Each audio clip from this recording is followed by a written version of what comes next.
I love spooky season, but it's difficult to celebrate in my particular YouTube niche because good horror anime is just so dang hard to come by. Made a whole video exploring that issue in depth a few years back, but what it boils down to is it's very hard to make a drawing actually scary, doubly so when you have to make it move. As was recently proven by Adult Swim's fancy new Uzumaki anime, which took 5 entire years and an ungodly amount of money just to be the only good animated adaptation of Junji Ito's art ever, and only for a scant 4 half-hour episodes. Or, you know, just the first episode before the whole production imploded in on itself, which does kind of reinforce my point, but yeesh. But recently, I had a bit of an epiphany. Horror doesn't actually have to be good, it just has to be entertaining, especially when you're sitting down to watch it with a Halloween party full of your best and most inebriated buds. So while this video, like the last one, will feature a few legitimately top-tier anime that you can binge alone to get a good old chill right down to your bones in a single weekend, it also features a whole lot of fun, schlocky nonsense that I can personally attest will guarantee a good night for you and your pals. What's more, I've mostly picked out movies and short series this go-round that won't eat up your entire night, so you can still fit some partying into that Halloween party, or find time to go hit on that girl in the slutty Megan Thee Stallion Bruno Bucciarati costume, or that boy in the slutty Bruno Bucciarati costume. But whatever kind of slutty Bruno Bucciarati you want to hit on, just make sure you hit the like button before you go to show your appreciation for these recommendations and the fact that I am quite obviously delivering them to you through a very serious cold. Speaking of eating though, this video is sponsored by Factor, the convenient, delicious, and nutritious service that sends fresh, never frozen pre-made meals straight to your door every week. Each one ready to heat up and eat up in 2 minutes flat. All you gotta do is work the microwave. Back in Canada, Factor was a real Haruhi sin for me on those days when I was so busy crunching on scripts I forgot to eat until 6 p.m. And their chef-prepared food is so dang delicious that even with all the convenient eat-ins so readily available all over Tokyo, I've missed their black pepper and sage pork chop with smoked cheddar Brussels sprouts and broccoli so much that I rented a refrigerated cargo plane just to get it over here, which kind of defeats the purpose of how affordable their meal kits are, but the food's just that tasty. Yup, that's definitely me cooking and eating it in Tokyo, not Editor Trey in their house in the States with an elaborate CGI effect. Look at me chewing on that food. Yum, yum, yum. So tasty. Head to Factor75.com or click the link below and use code MB50 to get 50% off your first Factor box and 20% off your next month of orders. That's code MB50 at Factor75.com to get 50% off your first box plus 20% off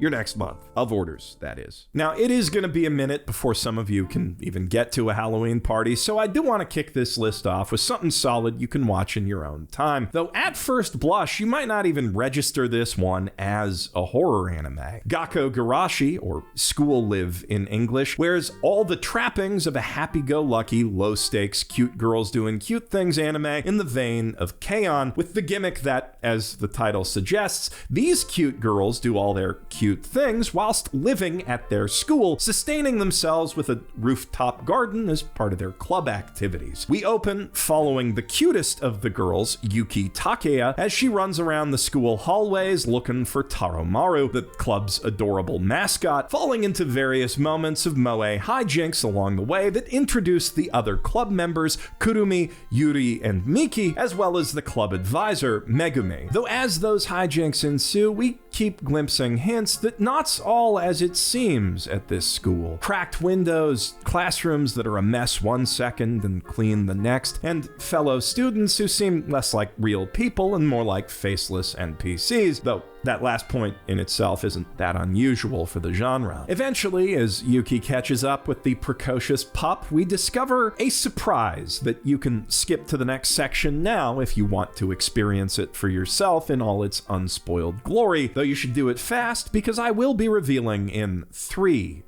2, 1... that it's zombies. The city outside the school's been taken over by zombies, as well as all of the lower floors, and the whole moe club anime we've been watching so far is just a fantasy playing out in Yuki's head to protect her from the horrifying reality that most of her friends are already dead, though not gone, and her entire world is now confined behind the barricade to those lower floors, which are, again, completely infested with the undead. The zombies themselves aren't particularly frightening, owing to the aforementioned issues with rendering animated gore at any convincing level of visual fidelity, especially in large crowds, but the psychological horror aspect of the story more than makes up for that, leaving you uncertain at every turn as to what is and isn't real, even in seemingly pleasant and light-hearted moments. And, of course, deeply invested in the conundrum faced by the other girls who know that Yuki is a potential liability, but also that her delusionally cheery attitude is pretty much the only thing keeping them sane, which serves as potent commentary on both the emotional necessity and the insane futility of diving into escapism when the world around you goes to shit. A message that hits even harder now than it did nearly a decade ago when the anime first came out. I'll warn you now, the anime does end on a very uncertain note, with a lot more manga story left to tell and lore left to unravel, but many of the best zombie movies out there end without answering almost any of the questions they raise, so in that regard, it's in very good company, and I can guarantee it will stick with you like few other anime you've seen. Speaking of instant classics from early in my YouTube career, I probably don't have to tell you to go watch Devilman Crybaby at this point, considering how widely folks have praised Masaki Yuasa's brilliant modern adaptation of Go Nagai's seminal action horror manga, a story that laid the groundwork for everything from Parasite to Neon Genesis Evangelion and literally changed the face of anime and manga forever. Though if I do have to tell you to go watch that version, bro, drop this video right now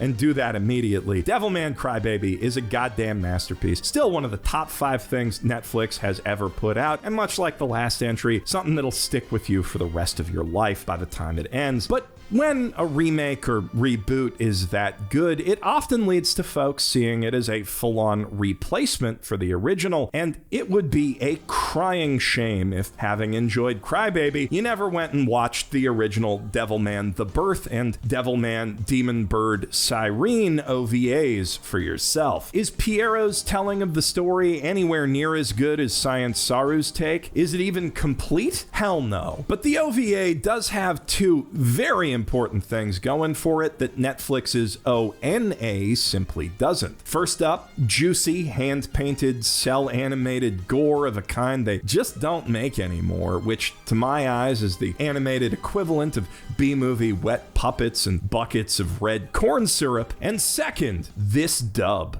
It's true what they say, smoking's bad for your health, especially when it's your own flesh you're smoking. Is it okay for me to wear my shoes in here? I don't give a shit. It's your turn to wear the demon skull. No fucking way, Rio, I'm out of here. Come here. I'm no longer Ammon. He's eating shit in hell right now. You can call me Devilman.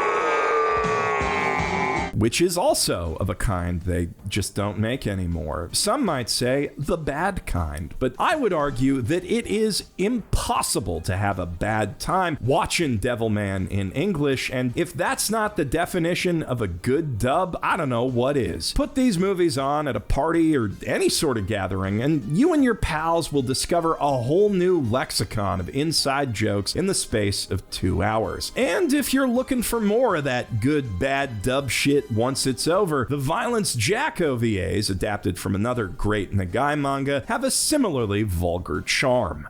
God damn it! Where the hell is Jack? Fuck them chicken shit! Fucking shit! Fucking shit! By the way, if you're not familiar with the term, OVA is short for Original Video Animation, a straight-to-video anime format which produced some of the most visually ambitious works in the medium's entire history through the 80s and early 90s, financed by selling high-priced tapes and laserdiscs directly to rental shops and affluent AV enthusiasts looking for something to show off on their fancy new home theater setups. My next recommendation, Lily Cat, is a cosmic horror film straight out of that OVA golden age about the ragtag crew of a mining survey ship that sent 20 light years into deep space by a big amoral megacorp who then get picked off one by an alien bacteria that snuck on board through a ludicrously improbable mid-space rendezvous with an organic meteorite of some kind. Also, 2 members of the crew are secret imposters who snuck aboard for unknown but no doubt nefarious reasons, and they've got to figure out who they are. Basically, it's Alien meets The Thing with a little splash of Event Horizon, 2001: A Space Odyssey for flavor, all condensed into a tight hour-long runtime, which might sound like a recipe for just kind of making a big old mess, and it kinda is. The plot's borderline incomprehensible right up into the big 11th hour reveal that none of the characters had any real agency and all of the mystery was just a red herring for something incredibly stupid. But you don't watch Lily Cat for its story. You watch it to mainline one straight solid hour of impeccable retro-futurist technical animation and uncomfortably meaty body horror, directed by anime industry legend Hisayuki Toriumi, director of OG Gatchaman and countless other Tatsunoko sci-fi classics, featuring hauntingly beautiful creature designs straight out of the mind of Yoshitaka Amano, and set to a decidedly kick-ass and decidedly out-of-place synth and steel drum soundtrack by Akira Inoue, as was the style at the time. It is pure, unadulterated, high-grade, high-concept 80s cheese, featuring some genuinely interesting sci-fi ideas about our spacefaring future and how folks who spend their lives traveling the stars in cryosleep might fit into those ever-changing times, as well as how statutes of limitations might interact with the technology alongside, it's true that drugs have completely contaminated the Earth and the Moon. 80s bullshit. If you'd like a more straightforward and actually good take on the whole alien concept in this classic OVA style, though, I also highly recommend checking out the recently released Alien Monday fan film that YouTube veteran Paul Otaking Johnson has spent the last 6 years painstakingly animating, which features some of the best music and sound design you will see in any horror film on YouTube or otherwise, on top of shockingly fluid and detailed animation that perfectly emulates the color and aesthetic of those classic anime, but with a level of movement that they rarely matched. It's a stunning testament to what one man with a bottomless well of passion can do, aided only by a few close friends, the power of CGI rotoscoping and TV paint, and absolutely zero generative AI garbage anywhere. It really puts some wannabe animator tech bro clowns I could name to shame. But on that note, Halloween's as good an excuse as any to finally drink in the delicious gothic horror apocalypse atmosphere of Vampire Hunter D Bloodlust for yourself, which really speaks for itself with every frame of animation and every breathtaking piece of background art I can show you from its 100-minute runtime. Theatrical anime simply does not get more beautiful than this, only differently good looking. And while its story of a half vampire warrior hunting down a blood-sucking noble who ran off with a rich human's daughter is a bit on the messy side, its vibe is second to absolutely none. Well, that's not entirely true. Just about everything ever made by its director, Yoshiaki Kawajiri, another legend of that OVA golden age we were just talking about, has equally immaculate vibes. From the Shin Megami Tensei-style urban post-apocalypse of Demon City Shinjuku, to the dark urban fantasy world of Wicked City, to the blood-soaked Chanbara battles of Ninja Scroll, any one of which could make for equally excellent Halloween entertainment depending on the mood you're in, and all of which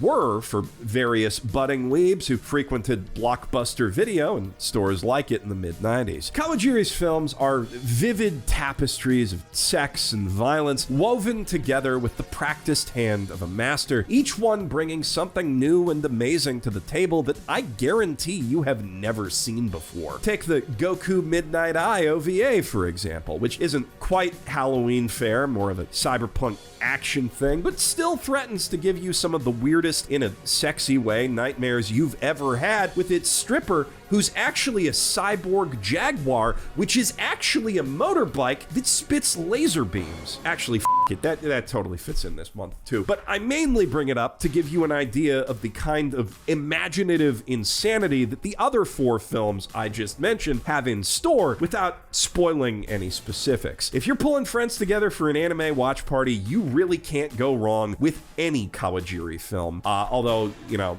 Lensman and Wind Named Amnesia, I would recommend for a time other than Halloween. As anime direct and legends go, Satoshi Kon might well be the greatest to ever do it, though. He only made 4 films before his untimely death from pancreatic cancer in 2010, but every last one of them is a certified banger, and his output as a mangaka and animator on projects like the 1993 JoJo OVA, another solid Halloween watch for the gore fiends out there, by the way, is nothing to sneeze at neither. But in that tragically short career, he also managed to make exactly one TV show, Paranoia Agent. And if you've got 6-ish hours free this month, it is hard to think of a better use for them, not just in anime, but the entire medium of animation. So there's this guy, see, with a baseball bat and roller skates, both golden in color. He might be a kid or a very short adult, it's not entirely clear, but what is clear is that he beat the hell out of artist Tsukiko Sagi on her way home from work at a Sanrio-style mascot factory. Or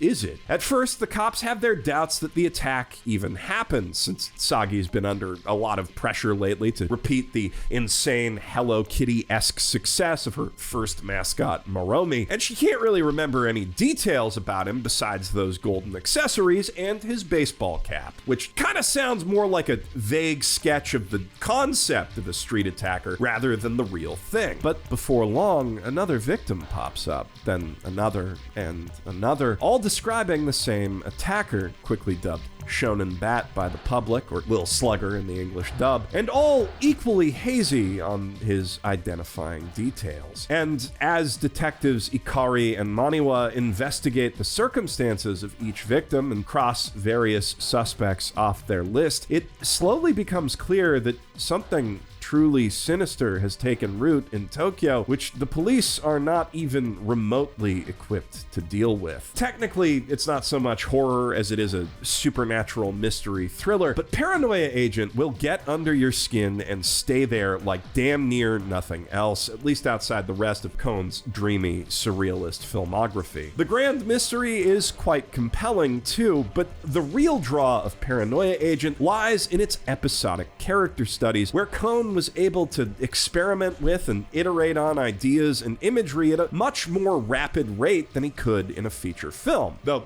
some of that imagery is a little compromised by the limits of the TV animation budget. Apparently, the project started life as a simple excuse to recycle scrapped concepts from his earlier movies, and many episodes do feel like prototypes for what he'd go on to accomplish with Paprika, but nonetheless, Paranoia Agent stands on its own as a worthy, thought-provoking, and chilling work of art that's sure to leave anyone who watches it staring at the ceiling late into the night. But perhaps you only want to get spooked a little tonight, or you're throwing a Halloween party with some younger kids or less desensitized adults who can't handle these sorts of heady psychological scares and heavy blood and gore that the other anime I've suggested tonight feature. Don't worry, I've still got you covered. We've talked a lot tonight about the distinct visceral charms of old school OVA aesthetics, and I'd like to close this list off by recommending the films that first gave young me a taste for that sort of fleshy, gritty sakuga, minus the bloody bits, and permanently made me associate it with Halloween. Only trouble is, those straight-to-video movies aren't exactly anime per se. They were animated at a Japanese studio, Mook Animation, by a variety of veterans with impressive anime credits under their belts who clearly were quite passionate about the project and did some really solid work on it, but the script, storyboards, and overall direction were all American. Still, if you've got any kind of appreciation for the look and feel of the older shows and movies that I've shown off tonight, there is not a doubt in my mind that you would also enjoy Scooby-Doo's first 4 OVAs. Well, okay, I do have some doubts in my mind that you'd enjoy Scooby-Doo and the Alien Invaders or Scooby-Doo and the Cyber Chase. Charming animation aside, they're just not very good movies or particularly scary. They're just, you gotta really like Scooby-Doo to like those movies. But if you haven't seen Scooby-Doo on Zombie Island or Scooby-Doo and the Witch's Ghost lately, or ever. I really cannot recommend them enough as a lighthearted Halloween watch. Zombie Island in particular holds up shockingly well, with a story packed with clever twists and turns beyond the obvious hook of Scooby-Doo, but this time the monsters are real. It also offers some solid scares and spooks without crossing any particularly traumatizing lines, though like some of the best anime out there, it may inadvertently awaken a thing or two in the people watching it through its final act. Witch's Ghost, meanwhile, is a wee bit weaker in the plot department and not nearly as spooky, having been rushed out in under a year to capitalize on Zombie Island's surprise success, but it still has a pretty solid sense of atmosphere. And on the subject of stuff that might awaken some stuff, it also features 3 of the best girls ever animated in the Hex Girls rock band, who could technically be considered anime waifus since this is the first thing they ever appeared in, which is probably making a lot of things suddenly make a lot of sense for a lot of viewers my age now that they've heard me say it. Tim Curry's also in the movie, and as always, he's an absolute treasure. This isn't one of your silly little mysteries.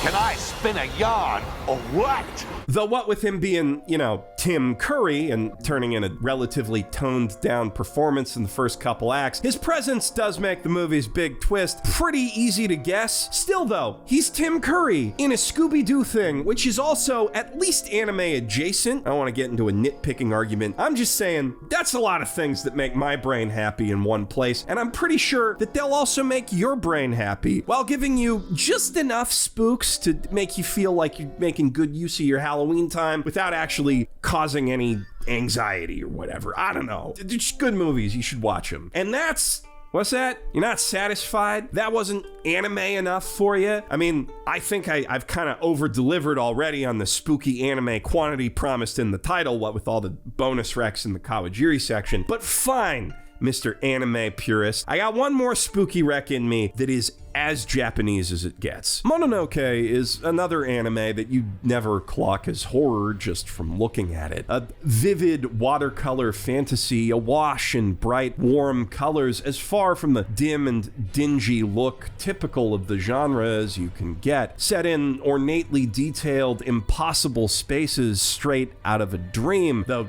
as we get closer to uncovering the truth about the folklore apparitions haunting those spaces, that vibe intensifies into something closer to a fever dream. And I'd know. I've had quite a few of those in the last week. The only recurring character in each of the show's multi-episode Monster of the Week arcs is the mysterious medicine peddler. Something I could really use a real one of right about now, but unfortunately for my sick ass, he's more of a monster hunter with an apothecary side hustle, traveling from town to town in search of restless spirits, called, as you might expect, Mononoke, to cut up with his magic sword, though said sword won't let him draw it until he's thoroughly investigated and determined the shape, truth, and reasoning of each Mononoke. So typically the haunting situations get a whole lot worse before they get better. As you can probably tell looking at some of this footage, putting aside the breathtaking quality of its artwork, Mononoke can be kind of a slideshow, but it uses those still shots and snappy, jarring cuts very intentionally in conjunction with eerily effective sound design to disorient the viewer and enhance its anxiety-soaked atmosphere, which will be effective whether or not you're familiar with any of the underlying folklore, though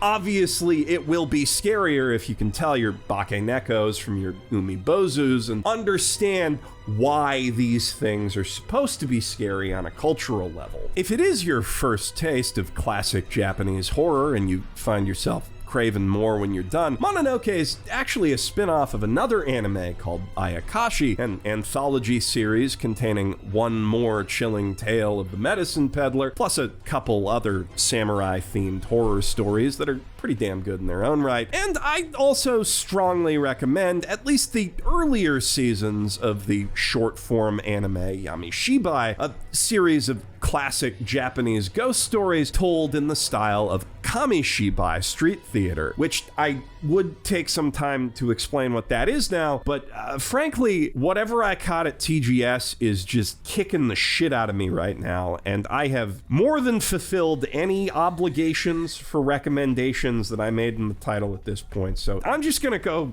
collapse into bed and hope I feel better in time to do the ones to watch. I'm Geoff Thew. I'm too sick to come up with a clever outro right now. Thanks for watching. Bye-bye.